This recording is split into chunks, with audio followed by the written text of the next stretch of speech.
Good morning. I want to show you the extension of exponents.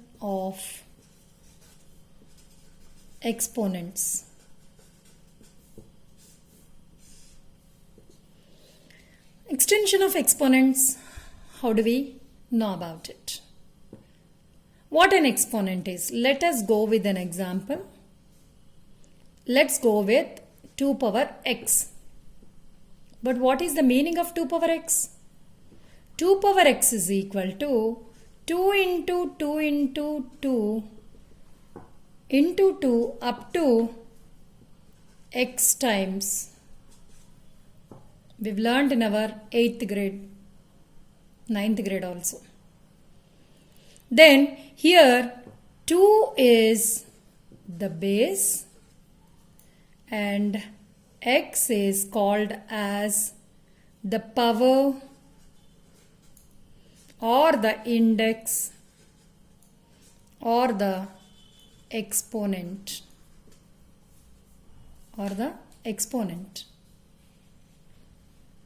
Then how do you want to represent the extension of exponents? In what means you want to extend them?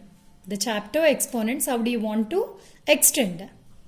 I want to extend this basing on one basic example, that is, if I take 2 power x is equal to 32.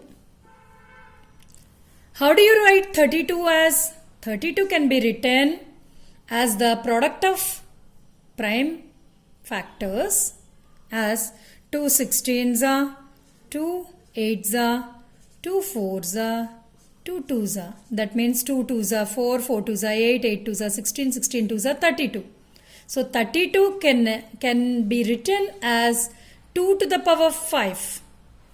And 2 power x is given as 32. That is what is given to us.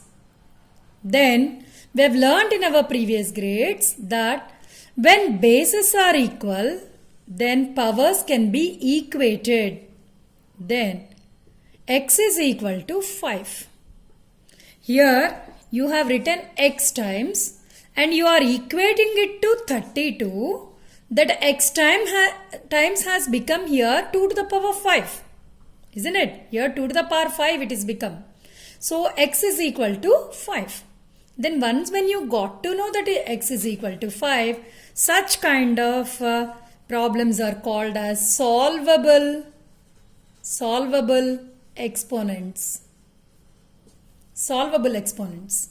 Then now I'll go with next example for introducing the extension.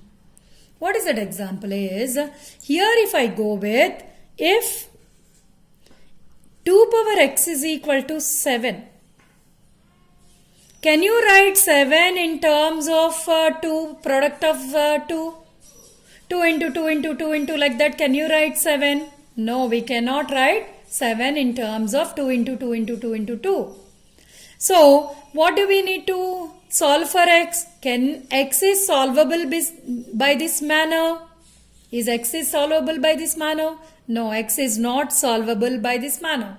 When x is not solvable this way, how are we going to solve for x?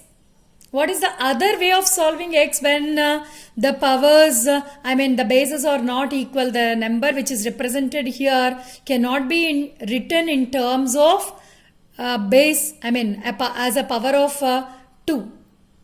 Having the base 2 as its power. Understand? Then why are we unable to solve this? What is the need for solving this? There is definitely need for it. Because needn't be all the numbers which you are equating here needn't be written as the powers of exponential form as 2 power x or 2 power 5 or 2 power 7 like that. You needn't write. Because 7, it is given like that. Then you need to solve for x. What is the other way to solve it? That's what is the question. That is what is the basic extension of exponents.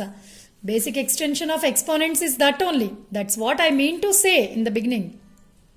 So here we got a wonderful method and a wonderful this thing here in the branch of mathematics for unsolvable exponents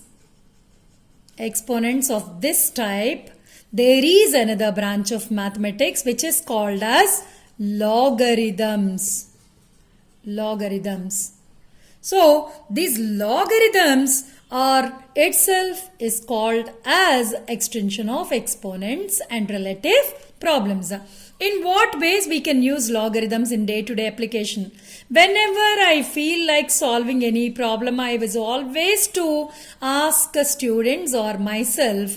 When I came into the teaching profession, I started asking my students, and when before I was a student, I was to ask myself, what is the application of this? Logarithms. Yes, certainly there are applications in day-to-day life. What are they? They are nothing other than logarithms are used to calculate larger values. Logarithms are used to calculate the intensity of sound.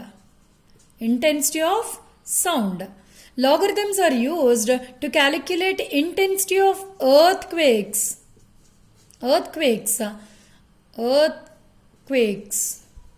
And logarithms are used to calculate the pH of stomach or pH of soil or pH of anything from pin to tin. Whatever we are manufacturing, it needs to have some pH which is compatible with human lifestyle. So in all these areas, logarithms are widely approachable and applicable. These all you people will be learning in your higher grades about all these things. So the extension of exponents is nothing other than logarithms. We shall learn more about logarithms in our next class. Thank you.